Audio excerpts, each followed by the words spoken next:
ਇਹ ਜਿਹੜੀ ਭਾਰਤ ਔਰ ਅਮਰੀਕਾ ਦੀ ਸਾਂਝ ਭਿਆਲੀ ਹੈ, ਇਹਨੂੰ ਪਟੜੀ ਤੇ ਰੱਖਣਾ ਜਿਹੜਾ ਹੈ ਇਹ ਸੌਖਾ ਕੰਮ ਨਹੀਂ ਹੋਏਗਾ, ਇਹ ਟਫ ਜੌਬ ਹੋਏਗਾ। ਈਵਨ ਜਦੋਂ ਕਿ ਗੌਤਮ ਅਡਾਨੀ ਦੇ ਖਿਲਾਫ ਜਿਹੜੀ ਚਾਰਜਿੰਗ ਔਰ ਸਿਕਿਉਰਿਟੀ ਔਰ ਵਾਇਰ ਫਰਾਡ ਦਾ ਹੋਇਆ, ਉਹਨੇ ਕਿਹਾ ਜੀ ਇਸਨੇ ਤਾਂ ਈਵਨ ਚੁਕਾ ਦਿੱਤਾ ਇੰਡੀਆ ਨੂੰ ਕਿ ਬਈ ਇਹ ਜਿਹੜੀ ਹੈ this was reportedly as shocked by government of India. ਜਿਹੜੀ ਅਮਰੀਕਨ ਐਡਮਿਨਿਸਟ੍ਰੇਸ਼ਨ 'ਚ ਇਹ ਗੱਲ ਚੱਲਦੀ ਹੈ ਕਿ ਵੀ ਇੰਡੀਆ ਨੂੰ ਐਵੇਂ ਸਿਰ ਤੇ ਚੜਾ ਕੇ ਇੱਕ ਹੋਰ ਚਾਈਨਾ ਨਾ ਬਣਾਓ, ਕਿਉਂਕਿ ਚਾਈਨਾ ਦੀ ਅੱਜ ਜਿਹੜੀ ਬਿਜ਼ਨਸ ਵਾਈਜ਼ ਇਨਇਕੁਆਲਿਟੀ ਹੈ, 700-800 ਬਿਲੀਅਨ ਡਾਲਰ ਦੀ ਐਕਸਟਰਾ ਜਿਹੜੀ ਹੈ ਉਹ ਟ੍ਰੇਡ ਹੈ ਅਮਰੀਕਾ ਨਾਲ, ਉਹ ਵੀ ਅਮਰੀਕਾ ਨੇ ਹੀ ਫੈਸਿਲੀਟੇਟ ਕੀਤਾ ਸੀ। ਜਿਹੜੇ ਤੇਜਸ ਜਹਾਜ਼ਾਂ ਦੀ ਡਿਲੀਵਰੀ ਵਗੈਰਾ ਹੋਣੀ ਸੀ ਉਹ ਵੀ ਅਮਰੀਕਾ ਨੇ 2 ਸਾਲ ਲੇਟ ਕਰ ਦਿੱਤੀ ਹੈ। ਹੁਣ ਉਹ ਮਿਗ ਦੇ ਨਾਲ ਹੀ ਉਹਨਾਂ ਨੂੰ ਸਟਕ ਹੋਣਾ ਪਏਗਾ। ਉਹਨੇ ਕਿਹਾ ਵੀ ਇਸ ਸਾਰੇ 'ਚੋਂ ਇਹ ਨਿਕਲਿਆ ਕਿ ਰਾਜਨਾਥ ਸਿੰਘ ਜਾ ਕੇ ਉੱਥੇ ਰੂਸ ਦੇ ਵਿੱਚ ਇਹ ਕਹਿੰਦਾ ਕਿ ਵੀ ਸਾਡੀ ਰੂਸ ਦੇ ਨਾਲ ਜਿਹੜੀ ਦੋਸਤੀ ਹੈ ਇਹ Russia friendship higher than the highest mountain and deeper than the deepest ocean. ਹੁਣ Khalistan Indians feel deeply angry by the US position that freedom of speech trumps all, even when violent men openly advocate breaking up India and threatens diplomat. Dhillon accused India of using death squads after the alleged plot to assassinate a Khalistani came to light. ਉਹਨੇ ਕਿਹਾ ਵੀ ਜੇ ਹੁਣ Trump ਨੇ ਲਾਇਆ ਤੇ ਇਹ ਜਿਹੜਾ ਇੱਥੇ ਹੋਇਆ case Gurpatwant Pannun murder plot, ਉਹ ਇਹਨੂੰ ਛੱਡੇਗੀ ਨਹੀਂ, ਉਹਨੂੰ ਪਰਸਿਊ ਕਰੇਗੀ।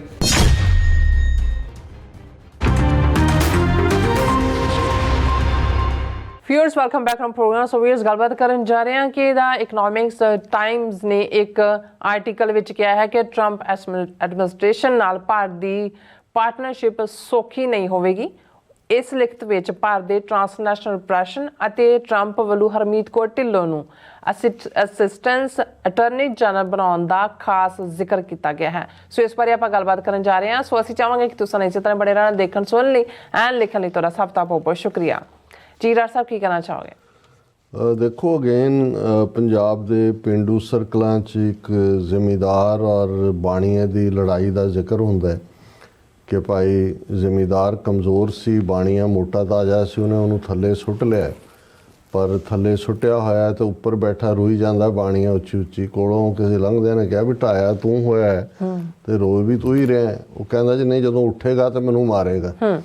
ਹੁਣ ਹਾਲ ਇਹ ਹੈ ਵੀ ਇੱਕ ਪਾਸੇ ਤਾਂ ਇਹਨਾਂ ਦੇ ਮੀਡੀਆ ਨੇ ਔਰ ਹਕੂਮਤ ਨੇ ਔਰ ਖ਼ਾਸ ਤੌਰ 'ਤੇ ਅਬ ਕੀ ਬਾਰ ਟਰੰਪ ਸਰਕਾਰ ਹੌਡੀ ਮੌਡੀ ਉਹਦੇ ਤੋਂ ਲੈ ਕੇ ਹਿੰਦੂ ਫਾਊਂਡੇਸ਼ਨ ਨੇ ਜਿਵੇਂ ਫੰਡ ਰੇਜ਼ਿੰਗਸ ਕੀਤੀਆਂ, ਉਹਦਾ ਜਨਮ ਦਿਨ ਮਨਾਏ ਟਰੰਪ ਦੇ, ਉੱਥੇ ਵੀ ਉਹਦੀ ਫੋਟੋ ਨੂੰ ਹੀ ਕੇਕ ਉਹਦੀ ਮੂੰਹ ਨੂੰ ਲਾਈ ਗਏ ਹਾਂਜੀ, ਨਾਲ ਮੰਤਰ ਯੱਗ ਹਵਨ ਕੀਤੇ।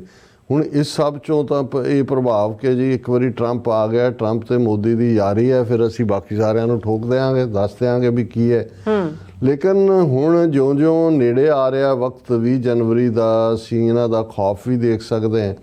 ਔਰ ਈਵਨ ਖੁਸ਼ਨੁਦੀ ਹਾਸਲ ਕਰਨ ਦੇ ਲਈ ਟਰੰਪ ਦੀ ਉਹਨਾਂ ਨੇ ਪਿਛਲੇ ਦਿਨਾਂ ਜਿਹੜੀ ਹਰਕਤ ਕੀਤੀ, ਬੀਜੇਪੀ ਨੇ ਆਪਣੇ ਆਫੀਸ਼ੀਅਲ ਜਿਹੜਾ ਐਕਸ ਅਕਾਊਂਟ ਤੋਂ ਉੱਪਰੋਂ ਥਲੀ ਜਿਹੜੇ ਨੇ ਉਹ 2-3 ਐਕਸ ਮੈਸੇਜ ਭੇਜੇ, ਜਿਹਦੇ 'ਚ ਉਹਨਾਂ ਨੇ ਅਮਰੀਕਾ ਦੀ ਡੀਪ ਸਟੇਟ ਨੂੰ ਜ਼ਿੰਮੇਵਾਰ ਦੱਸਿਆ ਜੋ ਭਾਰਤ ਦੇ ਵਿੱਚ ਨੂੰ ਡੀਸਟੈਬਲਾਈਜ਼ ਕਰਨਾ ਚਾਹੁੰਦੇ। ਇਸ ਡਿਪਾਰਟਮੈਂਟ ਆਫ ਜਸਟਿਸ ਦਾ ਨਾਮ ਵੀ ਲਿਆ ਔਰ ਇਸ ਸਾਰੇ ਨੂੰ ਅਮਰੀਕਾ ਦੀ ਡੀਪ ਸਟੇਟ।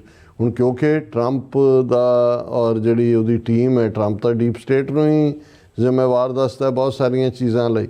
ਸੋ ਉਹਨਾਂ ਨੂੰ ਲੱਗਾ ਵੀ ਉਹ ਟਰੰਪ ਨੂੰ ਖੁਸ਼ ਕਰ ਰਹੇ ਨੇ। ਹਾਲਾਂਕਿ ਉਹਨਾਂ ਨੂੰ ਇਹ ਲੱਗਾ ਵੀ ਹੁਣ ਇਹ ਬਾਈਡਨ, ਇਹ ਵੀ ਇੱਕ ਬ੍ਰਾਹਮਣਵਾਦੀਆਂ ਦੀ ਜਿਹੜੀ ਤੁਸੀਂ ਉਹਨਾਂ ਦੀ ਇੱਕ ਖਸੂਸੀਅਤ ਦੇਖੋਗੇ ਤੇ ਉਹ ਇਹੀ ਹੈ ਕਿ ਵੀ ਇਹ ਕਹਿੰਦੇ ਤਾਂ ਅਮਰੀਕਾ ਜਾਂ ਦੂਜਿਆਂ ਨੂੰ ਹੈ ਕਿ ਜੀ ਯੂਜ਼ ਐਂਡ ਡੰਪ।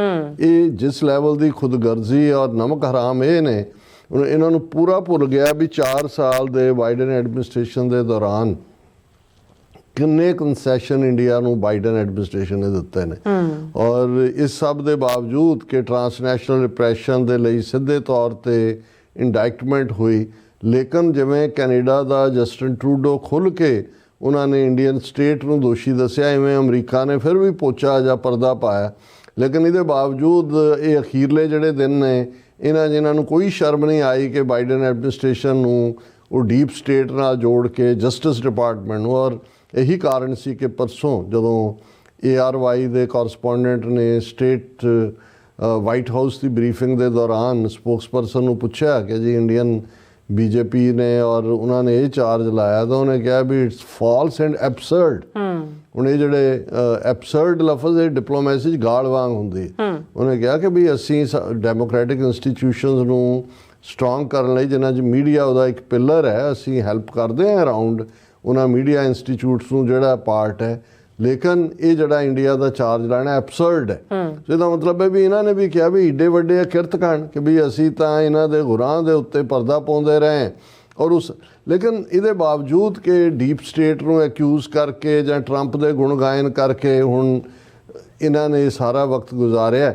ਪਰ ਹੁਣ ਜਦੋਂ ਤੁਸੀਂ ਇਹਨਾਂ ਦੀਆਂ ਲਿਖਤਾਂ ਦੇਖਦੇ ਹੋ ਕਿ ਵੀ ਇਸ ਸਾਰੇ 'ਚੋਂ ਇਹਨਾਂ ਨੂੰ ਖੌਫ ਭਰਪਾ ਇੱਕ ਤਾਂ ਜ਼ਾਹਰ ਹੈ। ਹੁਣ ਅੱਜ ਇੰਡੀਆ ਦਾ ਜਿਹੜਾ ਰੁਪਈਆ ਹੋਰ ਵੀ ਥੱਲੇ ਡਿੱਗਿਆ, ਜਿਉਂ ਹੀ ਫੈਡ ਨੇ ਅਮਰੀਕਾ 'ਚ ਆਪਣਾ ਇੰਟਰਸਟ ਰੇਟ ਘਟਾਇਆ, ਮੇਰਾ ਖਿਆਲ ਹੈ ਵੀ ਇੰਡੀਅਨ ਰੁਪੀ 86 ਕੇ 87 ਰੁਪਏ 'ਤੇ ਚਲਾ ਗਿਆ ਔਰ ਉਹਨਾਂ ਦੀ ਹਿਲ ਗਈ ਹੈ ਸਾਰੀ, ਹਾਲਾਤ ਗਲੋਬਲ ਇਫੈਕਟ ਹੋਇਆ। ਸੋ ਉਹਨਾਂ ਨੂੰ ਇੱਕ ਤਾਂ ਇਹ ਨਜ਼ਰ ਆ ਰਿਹਾ ਕਿ ਵੀ ਇਹ ਤਾਂ ਆਲਰੇਡੀ ਜਦੋਂ ਇਸ ਲੈਵਲ 'ਤੇ ਰੁਪਈਆ ਡਿੱਗਦਾ ਹੈ ਫਿਰ ਜਿਹੜੀ ਇੰਪੋਰਟ ਹੈ ਹੋਰ ਮਹਿੰਗੀ ਹੋ ਜਾਏਗੀ, ਜਿਹੜੀਆਂ ਚੀਜ਼ਾਂ ਇੰਡੀਆ ਇੰਪੋਰਟ ਕਰਦਾ ਹੈ, ਤੇ ਉਹਨਾਂ ਦਾ ਜਿਹੜਾ ਫੋਰਨ ਐਕਸਚੇਂਜ ਰਿਜ਼ਰਵ ਹੈ ਫਰਦਰ ਡੈਪਲੀਟ ਹੋ ਰਿਹਾ ਬੜੀ ਬੁਰੀ ਤਰ੍ਹਾਂ। ਗਰੋਥ ਰੇਟ ਅੱਜ ਹੀ ਉਹਨਾਂ ਦੇ ਇੱਕ TV ਚੈਨਲ ਦੇ ਉੱਤੇ ਇੱਕ ਉਹਨਾਂ ਦਾ JNU ਦਾ ਇਕਨੋਮਿਕਸ ਦਾ ਪ੍ਰੋਫੈਸਰ ਰਿਟਾਇਰ, ਉਹ ਕਹਿ ਰਿਹਾ ਸੀ ਵੀ ਇਹ ਜੋ ਮਰਜ਼ੀ ਦਾਅਵੇ ਕਰੀ ਜਾਣ ਕਿ ਜੀ ਸਾਡੀ 6% ਗਰੋਥ ਹੈ ਤੇ 1% ਗਰੋਥ ਰੇਟ ਹੈ ਇੰਡੀਆ ਦਾ, ਔਰ ਇਹ ਕਹਿੰਦੇ ਨੇ ਵੀ ਉਹ ਗਲਤ ਕੈਲਕੂਲੇਸ਼ਨ ਨਾਲ ਕਿ ਜੀ ਅਸੀਂ ਥਰਡ ਵੱਡੀ ਇਕੋਨਮੀ ਬਣ ਗਏ ਆ ਤੇ ਅਸੀਂ ਫਿਰ ਸੈਕੰਡ ਬਣ ਜਾਵਾਂਗੇ। ਉਹਨਾਂ ਨੇ ਕਿਹਾ ਇਹ ਪੰਜਵੀਂ ਵੀ ਨਹੀਂ ਹੈ ਔਰ ਇਸ ਲੈਵਲ ਦੇ ਉੱਤੇ ਤਾਂ ਇਹ ਬਿਲਕੁਲ ਕਲੈਪਸ ਹੋਏਗੀ ਇਕੋਨਮੀ ਜਿਸ ਲੈਵਲ ਵੱਲ ਜਾ ਰਹੇ। ਸੋ ਜਦੋਂ ਹੁਣ ਟਰੰਪ ਦੇ ਇੱਕ ਪਾਸੇ ਤਾਂ ਇਹ ਲਾਈਨ ਹੈ ਕਿ ਵੀ ਇੰਡੀਆ ਕਿੰਗ ਆਫ ਟੈਰਿਫ, ਔਰ ਉਹਨੇ ਕਿਹਾ ਕਿ ਵੀ ਇਹ ਰੈਸੀਪ੍ਰੋਕਲ ਕਿ ਜੇ ਜਿੰਨਾ ਤੁਸੀਂ ਲਾਓਗੇ ਉਹਨਾਂ, ਜੇ ਤੁਸੀਂ ਸਾਡੇ ਅਸੀਂ ਤੁਹਾਡਾ ਸਾਈਕਲ ਆਣ ਦਿੰਦੇ ਆ ਉਹਦੇ 'ਤੇ ਨਹੀਂ ਲਾਉਂਦੇ, ਤੁਸੀਂ ਸਾਡੇ ਮੋਟਰਸਾਈਕਲ 'ਤੇ ਲਾਓਗੇ, ਅਸੀਂ ਜਿਹੜਾ ਉਹਨੂੰ ਟੋਲਰੇਟ ਨਹੀਂ ਕਰਾਂਗੇ। ਹੁਣ ਇੱਕ ਤਾਂ ਇਹਨਾਂ ਨੂੰ ਇਹ ਫੀਅਰ ਹੈ ਕਿ ਵੀ ਇਹ ਹੋਏਗਾ, ਪਰ ਇਹਦੇ ਨਾਲੋਂ ਵੀ ਜ਼ਿਆਦਾ ਇਹਨਾਂ ਨੂੰ ਜਿਹੜਾ ਟਰਾਂਸਨੈਸ਼ਨਲ ਰਿਪਰੈਸ਼ਨ ਦੇ ਮੁੱਦੇ ਦੇ ਉੱਤੇ ਇਹਨਾਂ ਨੇ ਜੋ ਕੰਮ ਕੀਤਾ, ਜੋ ਉਹਨਾਂ ਨੇ ਸਿੱਖਾਂ ਨੂੰ ਟਾਰਗੇਟ ਕੀਤਾ, ਔਰ ਜਿਵੇਂ ਇੰਡੀਆ ਦਾ ਮੀਡੀਆ ਹੁਣ ਇਸ ਵੇਲੇ, ਔਰ ਜਿਵੇਂ ਅਸੀਂ ਜ਼ਿਕਰ ਕੀਤਾ ਸੀ ਕੱਲ੍ਹ ਕੇ ਪਰਸੋਂ ਕਿ ਭਾਰਤ ਦੇ ਸਾਬਕਾ ਐਂਬੈਸਡਰ ਜਿਹੜਾ ਭੱਦਰ ਕੁਮਾਰ ਨੇ ਜਿਹੜਾ ਉਹ ਪਬਲਿਕਲੀ ਆਪਣਾ ਜਿਹੜਾ ਇੱਕ ਰਾਈਟ ਅਪ ਜਿਹੜਾ ਉਹਦਾ ਆਇਆ ਉਹਦੇ 'ਚ ਉਹਨੇ ਕਿਹਾ ਕਿ ਵੀ ਇਹ ਇੰਡੀਆ ਨੂੰ ਖਬਰਦਾਰ ਹੋਣਾ ਚਾਹੀਦਾ ਡੀਪ ਸਟੇਟ ਤੋਂ। ਇਹ ਤਾਂ ਜਿਵੇਂ ਅਮਰੀਕਾ ਨੇ ਸੀਰੀਆ ਔਰ ਬੰਗਲਾਦੇਸ਼ ਉਸ ਦੇ ਵਿੱਚ ਚੇਂਜ ਕੀਤੀ, ਇਵੇਂ ਸਭ ਕੁਝ ਸਾਡੇ ਨਾਲ ਹੋ ਸਕਦਾ। ਹੁਣ ਇਸ ਸਭ ਦੇ ਚੱਲਦੇ ਆ ਇਹ ਇੱਕ ਆਰਟੀਕਲ ਬੀਬੀ ਸੀਮਾ ਸਿਰੋਹੀ, ਜ਼ਾਹਰ ਹੈ ਕਿ ਵੀ ਇੰਡੀਅਨ ਮੂਲ ਦੀ ਬੀਬੀ ਹੈ, ਉਹਨੇ ਇਕਨੋਮਿਕ ਟਾਈਮਸ ਦੇ ਓਪੀਨੀਅਨ ਪੇਜ ਦੇ ਉੱਤੇ ਲਿਖਿਆ ਟਰੰਪ ਸੈਕੰਡ ਟਰਮ, ਕਿਉਂਕਿ ਪਹਿਲੀ ਟਰਮ ਵਾਲਾ ਟਰੰਪ ਡਿਫਰੈਂਟ ਸੀ, second why keeping Indo US partnership on track will remain a tough job. ਉਹਨੇ ਕਿਹਾ ਵੀ ਇਹ ਜਿਹੜੀ ਭਾਰਤ ਔਰ ਅਮਰੀਕਾ ਦੀ ਸਾਂਝ ਭਿਆਲੀ ਹੈ ਇਹਨੂੰ ਪਟੜੀ 'ਤੇ ਰੱਖਣਾ ਜਿਹੜਾ ਹੈ ਇਹ ਸੌਖਾ ਕੰਮ ਨਹੀਂ ਹੋਏਗਾ, ਇਹ ਟਫ ਜੌਬ ਹੋਏਗਾ।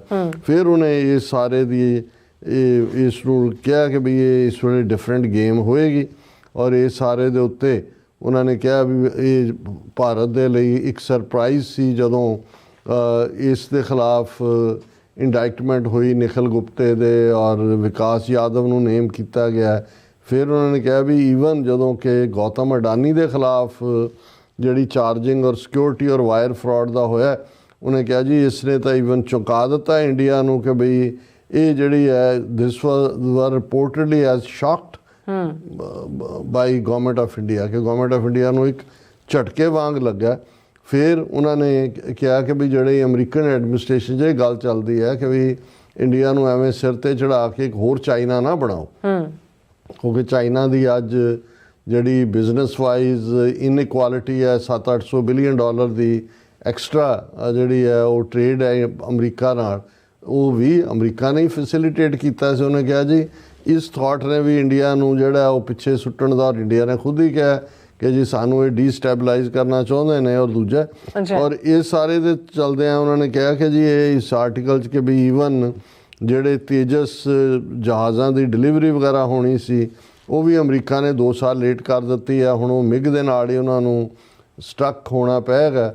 ਉਹਨੇ ਕਿਹਾ ਵੀ ਇਸ ਸਾਰੇ 'ਚੋਂ ਇਹ ਨਿਕਲਿਆ ਕਿ ਰਾਜਨਾਥ ਸਿੰਘ ਜਾ ਕੇ ਉੱਥੇ ਰੂਸ ਦੇ ਵਿੱਚ ਇਹ ਕਹਿੰਦਾ ਕਿ ਵੀ ਸਾਡੀ ਰੂਸ ਦੇ ਨਾਲ ਜਿਹੜੀ ਦੋਸਤੀ ਹੈ ਇਹ Russia friendship higher than the highest mountain and deeper than the deepest ocean, ਕਿ ਸਭ ਤੋਂ ਉੱਚੀ ਚੋਟੀ ਤੋਂ ਉੱਚੀ ਤੇ ਸਭ ਤੋਂ ਡੂੰਘੇ ਸਮੁੰਦਰ ਤੋਂ ਡੂੰਘੀ।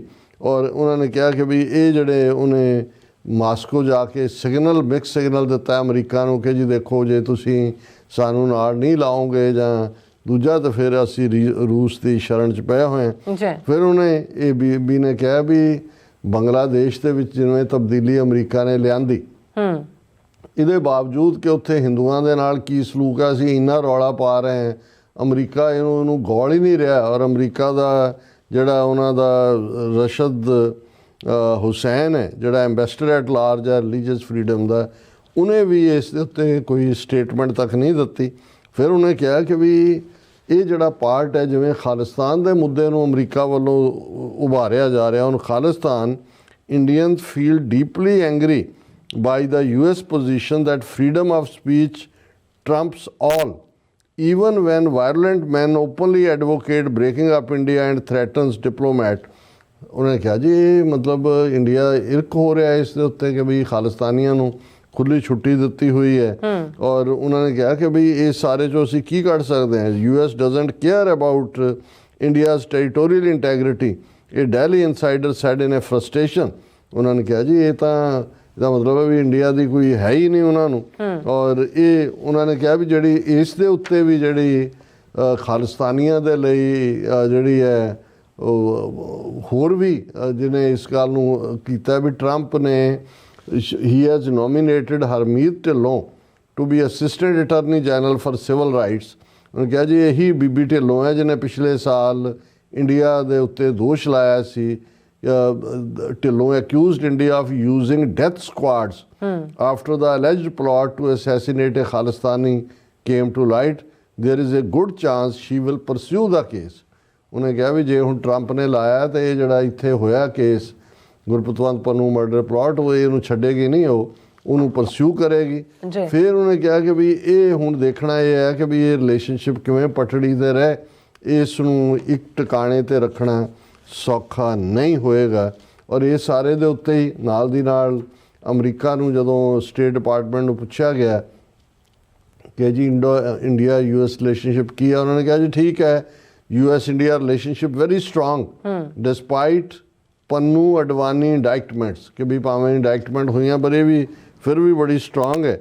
ਔਰ ਪਰ ਉਹਨਾਂ ਨੇ ਕਿਹਾ ਵੀ ਇਸ ਸਾਰੇ ਦੇ ਉੱਤੇ ਇਹ ਅਮਰੀਕਨ ਕਹਿ ਖੁਸ਼ ਰਹੇ ਨੇ। ਔਰ ਇਹ ਸਟੋਰੀ ਦਾ ਹਿੰਦੂ ਨੇ ਕੀਤੀ ਹੈ ਕਿ ਵੀ ਇਹਨਾਂ ਦੀ ਕੰਟਰਡਿਕਸ਼ਨ ਇਹ ਹੈ ਕਿ it is likely that Pannu case will be pursued enthusiastically under the Trump administration, with Trump's appointment of Harmeet Kaur Dhillon as Assistant Attorney General to head the Department of Justice Civil Rights Division। So ਉਹਨੇ ਫਿਰ ਉਹਨੂੰ ਕੋਟ ਕੀਤਾ ਢਿੱਲੋਂ ਨੂੰ ਕਿ ਵੀ ਉਹਨੇ ਕਿਵੇਂ Indian government ਨੂੰ ਔਰ ਫਾਰਮਰਸ ਐਜੀਟੇਸ਼ਨ ਵੇਲੇ ਔਰ ਦੂਸਰੇ ਜਿਹੜੇ ਨੇ ਉਹ ਟਵੀਟ ਕੀਤੇ। ਔਰ ਇਹ ਸਾਰੇ 'ਚੋਂ ਇਹੀ ਉਹਨੇ ਨੈਰੇਟਿਵ ਇਹ ਬਿਲਡ ਕੀਤਾ ਇਕਨੋਮਿਕ ਟਾਈਮਸ ਨੇ ਕਿ ਵੀ ਇਹ ਟਰੰਪ ਐਡਮਿਨਿਸਟ੍ਰੇਸ਼ਨ ਦੇ ਥੱਲੇ ਜਿਹੜਾ ਫਰਦਰ ਭਾਰਤ ਦੇ ਸਕਰੂ ਕਸੇ ਜਾਣਗੇ। ਹੁਣ ਇਹ ਸ਼ੋਅ ਕਰਦਾ ਹੈ ਕਿ ਭਾਈ ਇਹ ਉਸ ਬਾਣੀਏ ਵਾਂਗ ਜਿਹੜਾ ਉੱਤੇ ਬੈਠਾ ਆਪਣੇ ਆਪ ਨੂੰ ਕਲੇਮ ਕਰ ਰਿਹਾ ਸੀ ਕਿ ਮੈਂ ਢਾਹ ਲਿਆ, ਪਰ ਹੁਣ ਰੋਈ ਜਾਂਦਾ ਹੈ ਕਿ ਜੀ ਮੈਨੂੰ ਕੁੱਟ ਪਏਗੀ। ਸੋ ਇਹ ਸਾਡੇ ਲਈ ਇਹ ਸਾਰੀਆਂ ਹੀ ਖਬਰਾਂ ਜਿਹੜੀਆਂ ਨੇ ਇਹ ਪੋਜ਼ਿਟਿਵ ਨੇ। ਜੀ ਰਾਸਾ ਤੁਹਾਡਾ ਬਹੁਤ ਬਹੁਤ ਧੰਨਵਾਦ। ਸੋ ਇੱਥੇ ਲੈਣ ਬ੍ਰੇਕ ਵਿਊਅਰਸ ਤੁਸੀਂ ਇਸੇ ਤਰ੍ਹਾਂ ਬਣੇ ਨਾਲ ਮਿਲਦੇ ਹਾਂ ਛੋਟੇ ਜਿਹੇ ਬ੍ਰੇਕ ਤੋਂ ਬਾਅਦ।